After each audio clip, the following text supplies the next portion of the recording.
신앙 고백 우리 하겠습니다.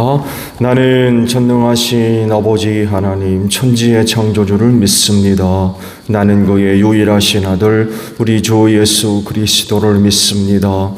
그는 성령으로 잉태되어 동정녀 마리아에게서 나시고 본디오 빌라도에게 고난을 받아 십자가에 못 박혀 죽으시고 장사된 지 사흘 만에 죽은 자 가운데서 다시 살아나셨으며 하늘에 오르시어 전능하신 아버지 하나님 우편에 앉아 계시다가 거기로부터 살아있는 자와 죽은 자를 심판하러 오십니다. 나는 성령을 믿으며 거룩한 공교회와 성도의 교제와 죄를 용서받는 것과 몸의 부활과 영생을 믿습니다. 아멘. 301장 부르시고 말씀을 봅니다. 301장입니다.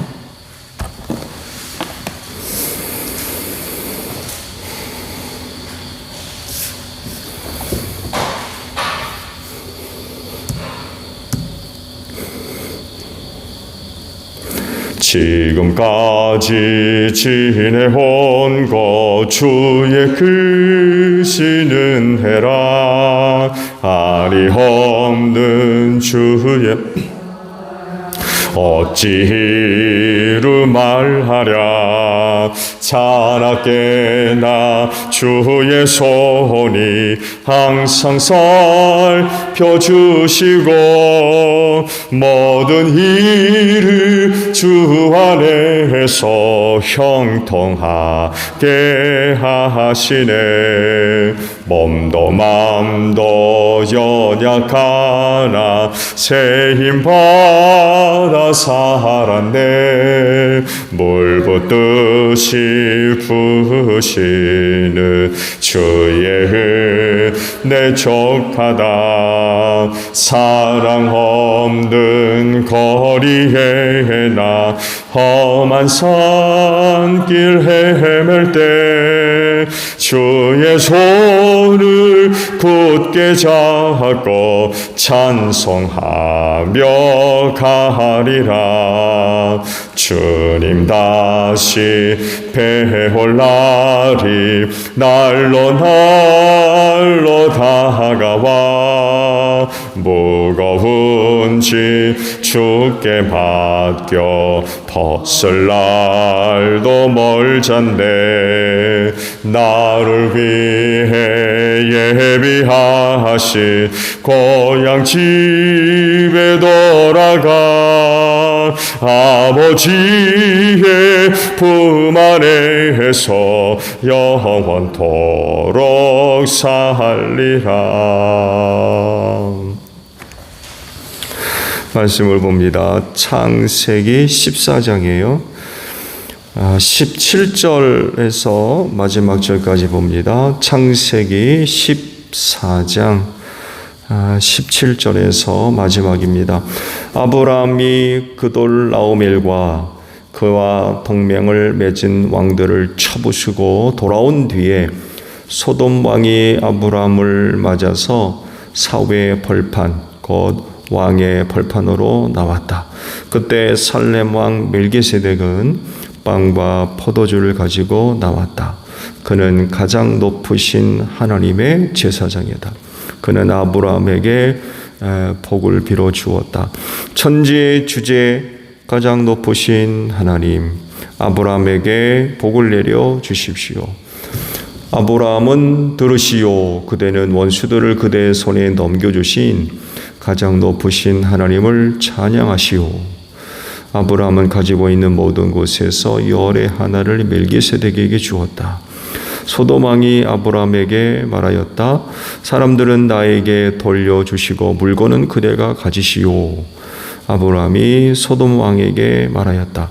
하늘과 땅을 지으신 가장 높으신 주 하나님께 나의 손을 들어서 맹세합니다. 그대의 것은 씨로라기 하나나 신발끈 하나라도 가지지 않겠습니다. 그러므로 그대는 그대 덕분에 아브라함이 부자가 되었다고는 절대로 말할 수 없을 것입니다. 나는 아무것도 가지지 않겠습니다. 다만 젊은이들이 먹은 것과 나와 함께 싸우러 나간 사람들, 곧 아넬과 에스골과 마므르에게로 돌아갈 목마는 따로 내놓아서 그들이 저마다 제 몫을 가질 수 있게 하시기 바랍니다. 아멘. 오늘 아침은요 20절에 있는 말씀을 함께 나누려고 합니다. 20절 상반절의 말씀이에요. 아브라함은 들으시오. 그대는 원수들을 그대의 손에 넘겨주신 가장 높으신 하나님을 찬양하시오. 라는 말씀입니다. 그리스도인의 생활의 여러 가지 특징 중에 하나가 감사하는 생활이죠. 성경이 말씀하시기를 범사에 감사하라라고 말씀을 하세요. 그렇기 때문에 그리스도인의 감사 생활은 이건 어쩌다가 나타나는 그런 생활이 아니라 그냥 생활 자체일 수밖에 없어요. 그래서 이 감사가 쉽지가 않아요. 감사 생활이 쉬운 게 아니에요. 모든 일에 항상 감사해야 하기 때문에 쉬운 게 아닙니다. 인간은 희로애락을 갖고 있는 감정적인 그런 존재이죠. 그리고 그 어떤 것에 대한 감정적인 반응이 나타날 수밖에 없습니다. 물론 의도적으로 그런 부분들을 절제할 수 있죠. 슬픈데 안 슬픈 척할 수 있고, 기쁜데 안 기쁜 척할 수 있고, 아픈데 안 아픈 척할 수 있고, 의도적으로 그런 것들을 회피할 수 있죠. 그렇지만 그렇다고 기쁜 게 안 기쁩니까? 아픈 게 안 아프고? 그렇지 않거든요. 그런데 모든 일에 감사하라고 하면 아플 때 어떡할 거야? 슬플 때는 어떡하고? 화가 날 때는 또 어떡합니까?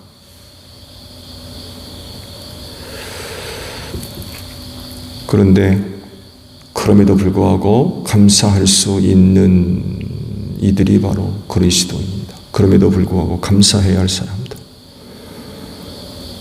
화나도 감사하고, 슬퍼도 감사하고, 기쁜 건 말할 것도 없고,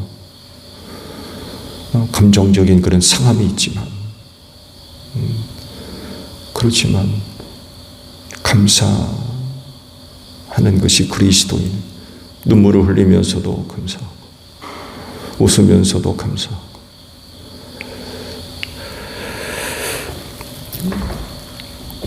다른 사람이 보면 이상하다고 얘기할 수도 있어요. 그렇죠? 세상적인 어떤 이해로는 이해할 수가 없기 때문에 왜 저러나? 그럴 수 있기 때문에. 그렇지만 그것이 그리스도인의 생활이기 때문에 힘들고 어려울 때가 있지만 그래도 감사하며 살아야 할 사람들이 바로 그리스도인입니다.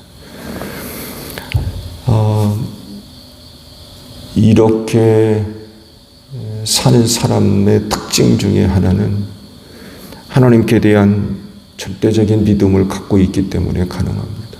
그러니까 하나님께 대한 흔들리지 않는 확고한 믿음, 그 믿음이 없이는 감사하는 생활은 어려워요. 그러니까 모든 일에 감사하는 것, 그건 하나님 때문에 가능한 거예요. 하나님 때문에. 즉 하나님의 선하심을 끝까지 믿는 거죠. 내게 일어나는 어떤 일들이 나를 슬프게 하고 혹은 위기 가운데 빠뜨릴 만한 그런 일이 있다 할지라도 하나님의 선하심에는 변함이 없는, 하나님의 선하심에는 변함이 없는, 언제나 하나님은 선하신 분이고, 그래서 언제나 하나님으로부터 나오는 건 선한 것이고, 그것이 내게는 은혜가 된다는 것. 이거 믿지 못하면 범사에 감사하는 생활은 할 수 없을 겁니다.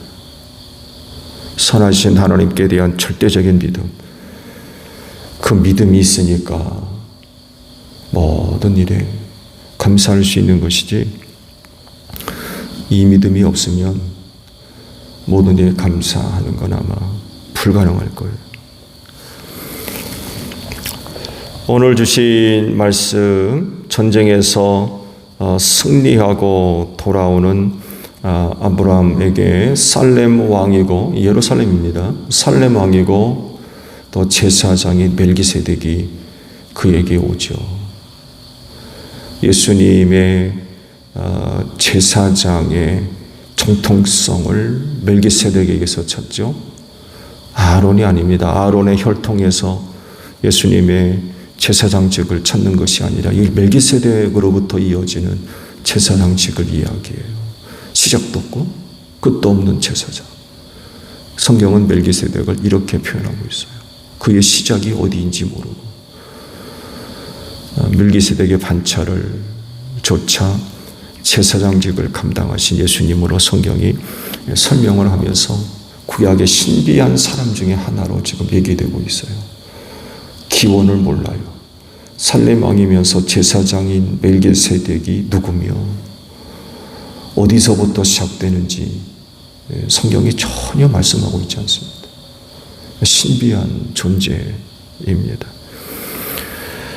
그가 아브라함을 만나가지고 이제 명령을 합니다. 너로 인하여 승리하게 하신 하나님께 찬양해라. 그러니까 멜기세덱은 그 전쟁에서 승리하게 하신 이는 하나님이라는 거죠. 그러니까 그 하나님께 찬양해야 된다라고 명령을 내린 것입니다. 결코 아브라함의 어떤 용맹이나 드리고 있는 사람들이 어떤 전쟁에 대한 어떤 기술이나 전략이나 전술이나 어떤 뛰어난 무기나, 오늘도 말씀 보게 되면 그와 함께 동맹을 맺은 자들이 같이 가지요. 그 앞에 있는 말씀을 보게 되면 이게 누락이 되어 있는데, 전쟁에서 승리하고 돌아온 뒤 기록된 말씀 보게 되면 아브라함이 집에서 키운 사람들만 데리고 간 게 아니었어요. 그와 동맹을 맺고 있었던 부족들과 함께 갔던 것 같아요. 그들의 어떤 힘, 이런 것에 의한 승리가 아니라 하나님께 있다.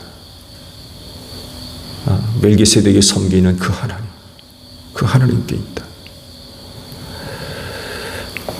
말씀드린 대로 그는 왕이며 제사장이었죠. 고대 사회의 전형적인 그런 모습이죠. 하나님을 섬기는 사람이었기 때문에 이런 부분에 대해서는 누구보다도 잘 알 수 있는 그런 사람이죠. 자기가 섬기는 하나님이 누구며 어떤 분인가를 잘 아니까 아브라함을 만나가지고 하나님께 찬양해라 라고 명령을 할 수 있는 거죠. 다른 사람은 몰라도 그는 그렇게 할 수 있는 사람이에요. 왕이며 제사장이었기 때문에 그건 그의 의무이기도 합니다. 찬양해라. 너로 승리케 하신 하나님께 찬양해라. 이건 멜기세덱의 당연한 의무이고 역할입니다. 하나님께 찬양해라. 문제는 이런 명령을 받은 사람, 즉 아브라함입니다. 멜기세덱은 당연히 전쟁에서 승리케 하신 이가 하나님이니까 너는 그런 하나님께 찬양해야 돼 라고 명령을 하는데, 그 명령을 받은 사람, 이제 아브라함이 문제예요. 멜기세덱은 당연하게 그런 명령을 할 수 있는 사람이지만 그 명령을 받은 사람은 다를 수 있어요. 즉 하나님을 섬기지 않는 사람이라고 하면 그 명령 거부할 수 있습니다. 싫은데? 내가 왜 하나님을 찬양해? 이렇게 되면 명령 거절하는 거죠. 또 명령을 받은 사람이 하나님과 무관한 사람이라고 하면 멜기세덱의 그와 같은 명령을 우습게 여길 수도 있어요. 말 같지도 않은 말을 하네. 그리고 그런 명령을 고깝게 받을 수도 있어요. 자기가 뭔데 나한테 이래라 저래라 그러는. 그렇지 않겠습니까? 하나님과 무관한 사람이라면 얼마든지 멜기세덱의 그와 같은 명령을 그렇게 받아들일 수 있어요. 그렇지만 아브라함은 멜기세덱의 명령을 따르죠. 순종합니다. 그래서 자기가 소유하고 있는 것 중에서 열의 하나를 멜기세덱에게 주었다라고 말씀을 하고 있습니다. 이렇게 할 수 있었던 건 아브라함도 멜기세덱이 이야기하는 것과 같이 자기의 승리가 누구로부터? 하나님으로부터 왔다는 걸 아는 거예요.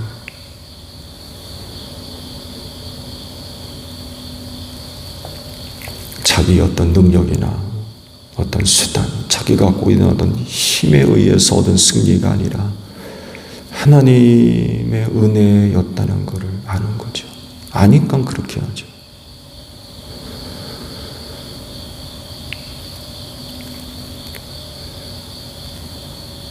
하나님을 찬양해라 라고 명령했을 때 자기의 소유의 10의 1 적은 게 아닌 거 아시죠? 열의 하나를 바치는 거 그건 쉬운 일이 아닙니다. 자기가 갖고 있는 것 중에 열의 하나를 떼서 멜기세덱에게 주는 것 자체가 그게 쉬운 일이 아닙니다.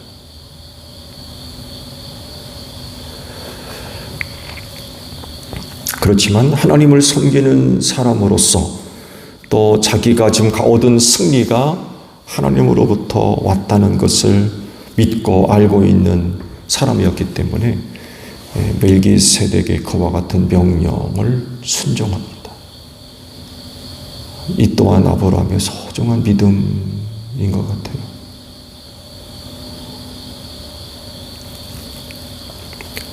그래서 하나님께 감사는 믿음 안에서 이루어지는 거예요. 하나님의 은혜를 믿지 못하면 눈꽃만큼도 하나님께 감사하고 찬양하는 거 하지 않습니다. 못하고요. 믿음이 없는데 하나님께 감사하고 찬양합니까? 그건 어려운 거예요. 그만큼 아브라함에겐 믿음이 이제 있었던 거죠. 이런 그 아브라함의 그 모습들을 보면서 서서히 자기를 찾아오신 하나님에 대한 그 믿음이 조금씩 자리 잡아가는 것을 발견할 수 있죠. 그렇죠? 기근이 임했을 때는 이집트로 도망갔던 그런 그 사람이었는데 이번 전쟁에서 그가 보여준 모습 보게 되면 이전에 없었던 더 나은 또 좀 더 성숙되고 성장된 믿음의 모습을 아브라함이 보여주고 있죠. 서서히 삶 속에서 경험되어지는 일들을 통하여서 자기를 불러내신 하나님이 누군가를 이제 알아가는 거죠. 조금씩 알아가는 것. 그것이 이제 이번 전쟁을 통하여서 확인되는 거죠. 하나님께 찬양해라 라고 명령했을 때 알겠습니다 하고 순종해서 열의 하나를 구별해서 드리는 그 모습 속에서 아브라함의 성숙되고 성장된 믿음을 발견할 수가 있는 거예요. 오늘도 여러분이 갖고 있는 믿음이 있을 겁니다. 그 믿음으로 오늘도 하나님께 감사할 수 있는 여러분들이 되시기를 바랍니다. 주기도문 합니다. 하늘에 계신 우리 아버지, 아버지의 이름을 거룩하게 하시며 아버지의 나라가 오게 하시며 아버지의 뜻이 하늘에서와 같이 땅에서도 이루어지게 하소서. 오늘 우리에게 일용할 양식을 주시고 우리가 우리에게 잘못한 사람을 용서하여 준 것 같이 우리 죄를 용서하여 주시고 우리를 시험에 빠지지 않게 하시고 악에서 구하소서. 나라와 권능과 영광이 영원히 아버지의 것입니다. 아멘. 기도하겠습니다.